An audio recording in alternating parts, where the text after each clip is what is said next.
Hey, hey, hey, it is Money Monday, and I am getting ready to talk about. Oh, there we go. Can't see. There we go. Hey, hey, hey. It's me, Shawnee, and it is Money Monday. And I'm getting ready to talk about how to deal with money when it comes to your mate. But before we do that, I want to do something that I do every single Monday. Make sure that I put some money in your Monday. Okay, so here's what's crazy is I bought a new gun for the new year because the last one was like super janky, but this one is jank too. So I'm sending it back because having it is totally not person empowerment. So what I have to do is I have to make sure that I have this money right in front of me so that I can share it with you. So open up your spiritual purse, open up your actual purse, whatever purse that you have access to, because I'm getting ready to give you some money, honey. So if you haven't felt value today, you haven't done anything that you are aware of to put some money in your purse, I'm about to change that for you. Are you ready? So open up, sis. Open it up. Open it up. Open it up. Open it up. I hope this is how your entire week is. I hope that when people come around you, that's how you feel, sis. That's how you feel. You get the skills to pay them bills. All right. So for those of you who are already tuned in today, we want to talk about something, and I want you to jump in the comment section. I want you to jump inside of the comment section and tell me, when do you start to talk about money with someone that you're dating? When do you start to talk about money with someone when you're dating? And if you're already married, when did you start talking about money with your mate? Drop it in the comment section because I'm interested to know.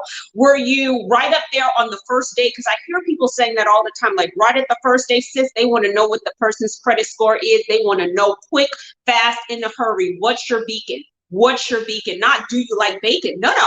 What's your beacon, right? They want to know what that credit score is. So drop in the comment section whether or not if you talk about money on the, I see some people in the comment section saying ASAP. I see people saying ASAP. Oh my gosh. Okay, so would you ask someone about how much money they make or have access to on date number one? Would you wait until 90 days? Or would you wait until that 1 year anniversary? When would you start talking about money with your mate? Okay, so the good thing is I'm not having this conversation by myself this week. I'm actually having this conversation with someone that talks to couples all the time about how to have a healthy relationship. She herself has been married for a decade, and she has been helping people heal their relationships for over the last decade. For as long as she's been married, she's been working with others to make sure that they have healthy marriages. So we're going to bring her into the conversation, and that's going to be the first question. So for those of you that are sitting with us, this is what we're talking about all month long: how to talk about money in a marriage, how to talk about cash in a couple, how to talk about money with your man. If you have questions about it, go ahead and drop them inside of the comment section, and we're going to bring on Cassandra. Cassandra, let's talk about some money.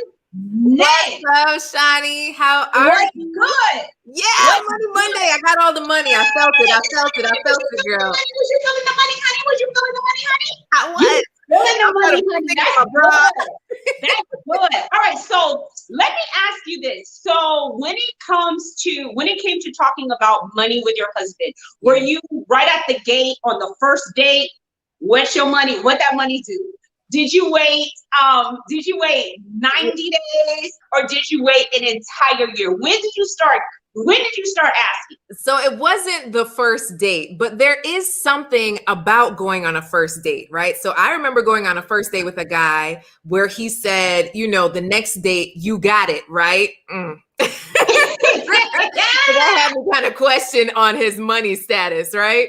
And then with my husband, he had it. He had multiple dates. He didn't ask for me to pay. I did end up paying for like one thing, but you start to realize people's money patterns, right? In terms of how they spend money. So it was more of watching, Shani, more than asking. I really just had to watch. For instance, I was talking to a client today, and a guy, she was thinking about going on a date and said, I made enough money today. I'd like to take you to dinner. She said, okay, well, I want to go to Morgan's. He said, what's that? She said, a steakhouse. He said, how much that cost? She said, baby, too much for you.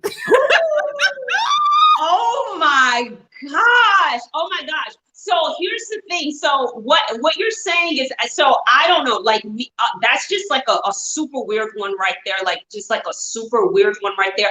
But so people are saying that they talk about credit scores on the first date, like they want to know what that beacon do.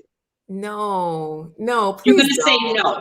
No, I'm a thumbs down on asking people's credit scores on the first date. So I'll tell you what happened with my husband and I. When we were dating and starting to get serious, we enrolled in something called Financial Peace University. And I think every couple should do this class, Dave Ramsey.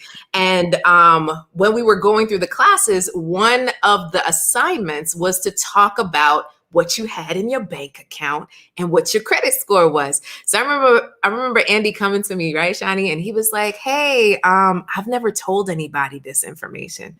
I was like, me neither. Right. So we're in the same boat. So it was pretty shocking, but at the same time humbling to say, okay, well, we're both kind of letting you know what our cards are, but we're doing it with intent. Yeah. Okay, so how long were you into the relationship when you guys decided to go to Financial Peace University and It was kind of, after a year. It was a year. It was Okay, so after a year. it was a year into the relationship you guys went ahead. So you waited like a year. Now that was you really getting into his financials, but privy to that, like, did money come up at all? Yeah, so money definitely came up because at one point he wanted to transition careers. He was already making six figures with real estate, and I had come to know that through conversation.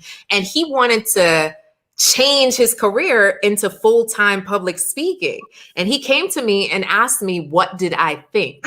So then that was also a scary point, right? Like, wait a second, but you're making good money over here. Why in the world would you go over there, right? And it really was a conversation to say, well, at the end of the day, I'm not going to hold you back from what you think God has called you to do. So I'll support you in whatever. Now, we so happy that it all worked out, but I really believed in who he was as a man. So one thing I caution women, especially to do, is not just buy into how much somebody has in the bank right now or how much they're making right now, because that all can change, right? In a split second with a bad decision or a pink slip. So it's really starting to understand the money mindset, which you talk about, right? So the money mindset of the individual more than exactly the chips that they have and the score that they have, because you can all work it out, right? Y'all need to work on Shani if you need to work with Shani, if you need to work on your right. So have like that conversation. Okay, so you also just said that you have so wait a minute. So the conversation when your now husband, when you guys were dating, he started asking you about he started asking you, do you think I should move, my job? How do you kind of feel about this? At what mile marker were you guys in the relationship at that point? So I want to say we were maybe 7 months, 6, 7 months in. Okay, so 6, 7 months. Okay, so you're totally into kind of just letting people be, trying to get to know someone. You actually emphasize conversation, right? As opposed to interrogation, right? Sometimes I hear people, they interrogate people on these dates. They want to know, like, where are you? Like, what do you do? I remember one time when I got engaged, this girl, she saw my ring and she said, well, what does your fiance do, right? And I stopped talking to her. Like, I never talked to her after that. Because I just thought, like, I think that people really should, really try to build relationships off of continuity, off of chemistry, off of getting to know one another. So when she asked me that, I was just like, yeah, you're not, yeah, no. Like, she's like, what? And then I was like, what is this, a qualifier? Are you looking for a friend? Like, what is this? This is just like, so it was like much for me. So when people say that, okay, so since we talked about, so me typically, what I would do is, I possibly, if money didn't really come up in a conversation, like, and the interesting thing about money for me is that money always comes up. Mm-hmm. Right? Not in a direct way where you're saying, how much do you make? What's your credit score? Things like this. But you can kind of tell whether or not if you're cash compatible with someone based on, like the type of dates that you guys go on. You understand what I'm saying? So you kind of get, You brought me back to a very bad time in life. I remember one time I told a guy, let's go to the park, and he was worried about the gas. He was worried about paying for the gas. What? To go to the park to walk, What? girl. So this is, you see, so oftentimes, right? So this is oftentimes you really don't need to interrogate someone. It's mostly what you want to try to understand is how they relate to money, as opposed to how much money is in your bank account. Oh, where do you work? What do you do? What is your credit score? Because that's so dehumanizing. That's just so, it's just so weird. Like, to me, I also find the question, and to me, these questions are very similar to each other. Like, if a guy asks a girl, can you cook? Right? Look at your face.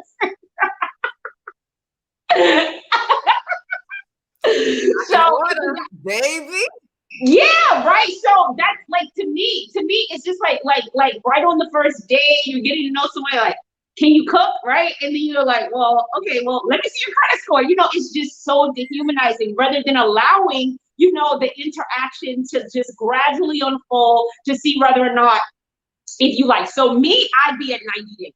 I would be at 90 days. 90 days of like a relationship where chemistry had been established. I've gotten to know you. I like you for who you are, and not in terms of like what you gather and how you gather it in terms of resources, right? So 90 days is probably like, and probably so many things have happened in a 90-day period where you can kind of intuitively and actually kind of see, like, am I cash compatible with this person? So we already talked about that it's not cool to ask those type of questions on the first date. It probably would be a lot better if you allow the interaction to unfold to see if you like the person before you find out where they were, and how much they make, and what's on their W-2, and what's their credit score. Since you don't even know if you want to live in the house with this person. You're talking about, can we buy a house? You don't know if you want to live in the house.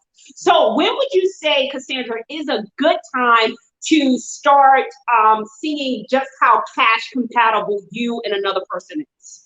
So it happens over time, right? So you're talking about 90 days. So we're 3 months in. So 3 months in, when you're really into someone, you're spending every other day, couple times a week. So you're starting to understand, the money flow. Okay. Are they paying for dinner? Are they starting to complain about paying? Are they buying things? What do they spend money on? What do they value? So through us dating, I saw that my husband liked like nice watches, nice shoes. I'm more of a vacation person. So then it's also understanding, where do you value placing money, right? So what do you like to buy? And can you understand and respect each other for your buying habits? Because then that's another thing, right? So yes, within the 90 days, you can subtly bring up conversations, but it really is seeing how they buy. For instance, I have a client right now, and she's with someone that doesn't always have the cash flow, but he has the work ethic. So if he doesn't have the cash, he picks up a job, right? And she's like, you know what? I can respect that. He has a trade, he has a skill,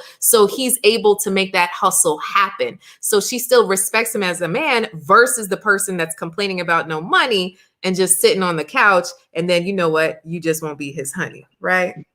Got it. All right. So for those of you that have joined in on the conversation, let me tell you what the money therapy that we're doing this particular month, and I'm going to drop the link. So Cassandra, if you haven't followed along with money therapy, every month we do a really cool activity. Last month we made candles together. Okay. So this month we're going to get couples together and we're going to paint. So we're going to have some art therapy. That's going to be super cool. So all month long, for those of you that are hanging out with us, we're going to do a bit of conversation when it comes to giving out some habits. If you're dating, if you're married, whatever the case may be, we're going to drop it in the comment section if you want to come and join us for art this month. Okay. So we're dropping it there.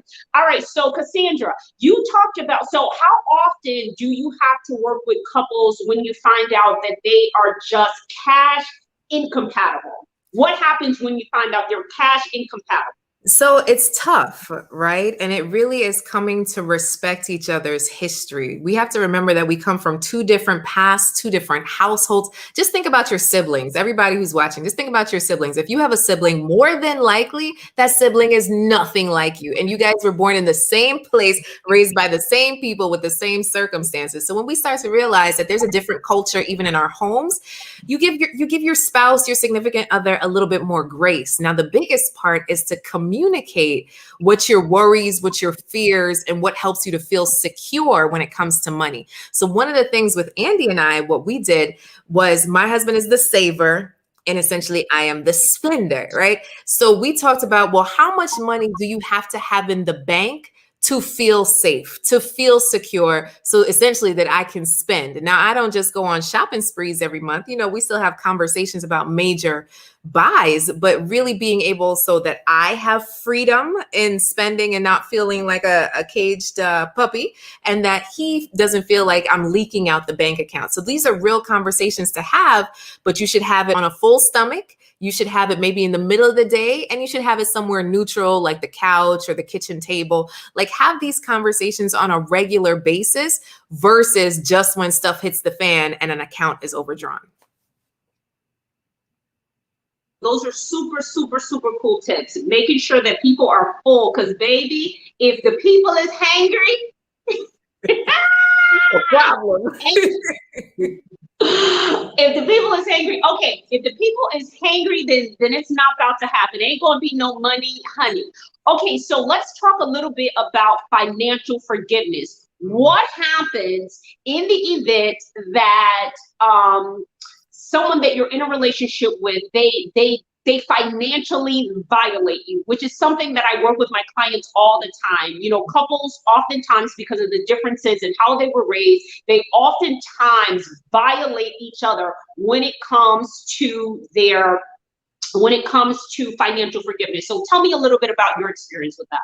Yeah, so it's making those big decisions or even small decisions without consulting the other person. So if you've decided to do life with someone, right, and you guys are in this together and you pool your money together, even if you don't pool your money together, either way, you consult each other out of respect, right? So if you're going to buy something, a major purchase, and you decide the ground rules, it's so important to have that conversation before you hit the spend, before you hit the add to cart, before you hit the buy, because an other person will say, well, what happened? Like, how am I not a worthy partner in this situation? So in terms of violation, Shani, I really think it does happen more often than not. And that's because we're not talking, especially since the pandemic, right? Most people are on their computers all day long, and then they're half paying attention to their children, right? And then they're super guilty, and then they might rub their partner's feet late at night, right? But outside of that, when do the conversations happen? When? All right, so in the event, so you would say that in the event that there is some type of financial infidelity that happens, right? Where you're constantly sneaking money and doing things that your spouse may not approve of, right? Shani. Yeah.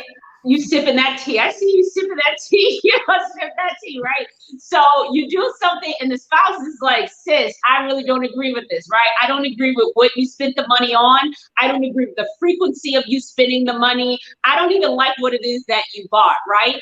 And but I like these earrings. You may be habitual. You know, you may be habitual, because what I found in my own experiences is that because people are so different, and you may value those pair of shoes, but your spouse does not. They don't see the value in it. You know, they just don't see the value in it. So I think the best way to kind of have the conversation is to, once there is violation, to set new agreements. I think that was a key portion where there's no agreements, right? There's no agreement for saying, hey, this is the current habit that's going on. You spent X amount of dollars on this, and I would like for this to change. Can you give me a new agreement? Why are you laughing? You look like a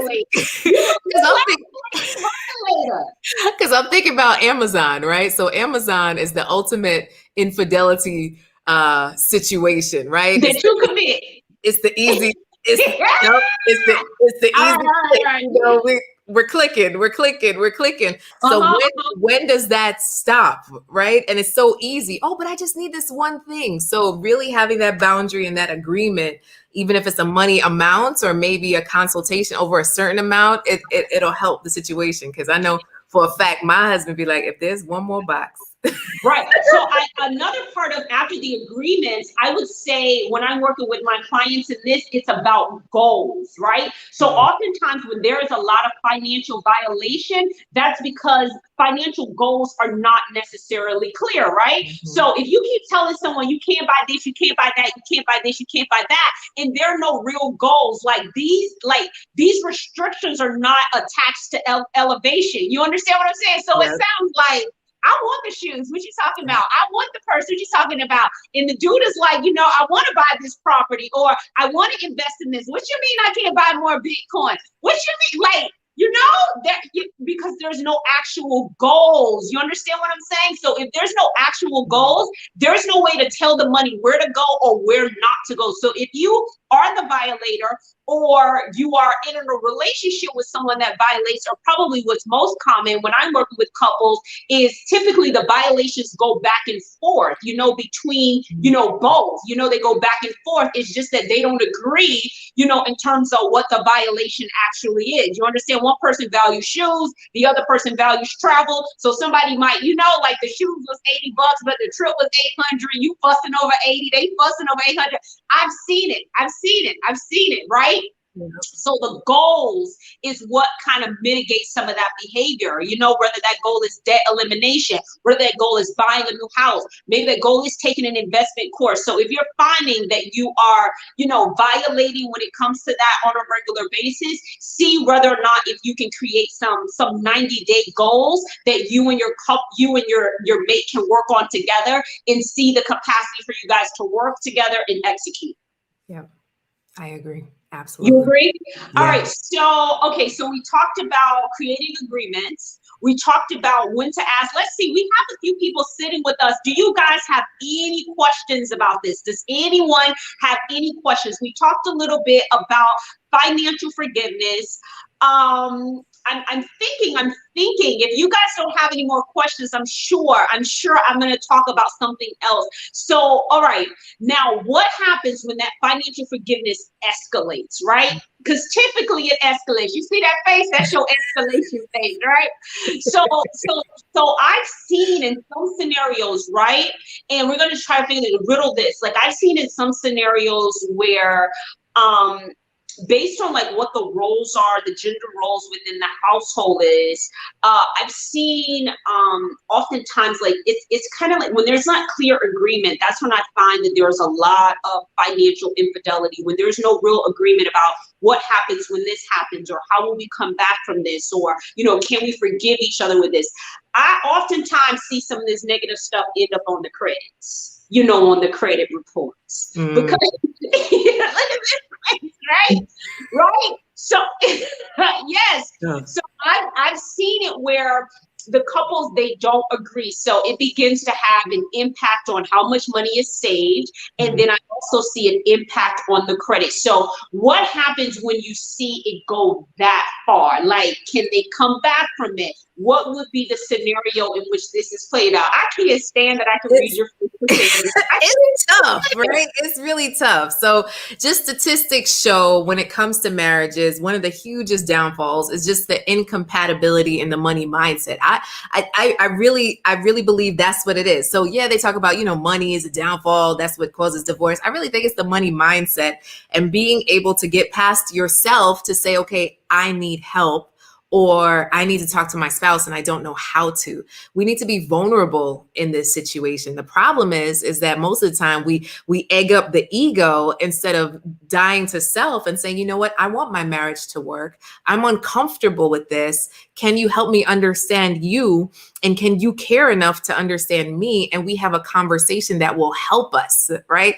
Nearly 2/3 of marriages start off in a huge debt. So for me, personally, I had a debt from a previous relationship that I told myself I was going to pay off before I walked down the aisle. And I made everything happen to pay off that debt. And just me sharing that with my spouse to be, he did the same thing, because sometimes we're bringing debt from all over the place that has no business being over here, right? So being able to have that honest conversation of, here is all of my debt. here are the things that I've accrued, and this is what I'm doing to work on it, not just expecting you to pay it off. And then now about a third of couples end up arguing about hidden purchases. You have to be open and honest, right? So for my marriage specifically, my husband, we have passwords and access to everything, joint accounts. Like we have multiple things going on, but we have access to it all. We can ask about it all. And it's not with the interrogation piece, because I know for some of you, you're like, but I don't want anybody asking me anything. Listen, if you are seeking to do life with someone that you trust and you say that you trust, there's going to have to be a part of you that opens up, right? So there might be some work that needs to be done on vulnerability and being able to ego.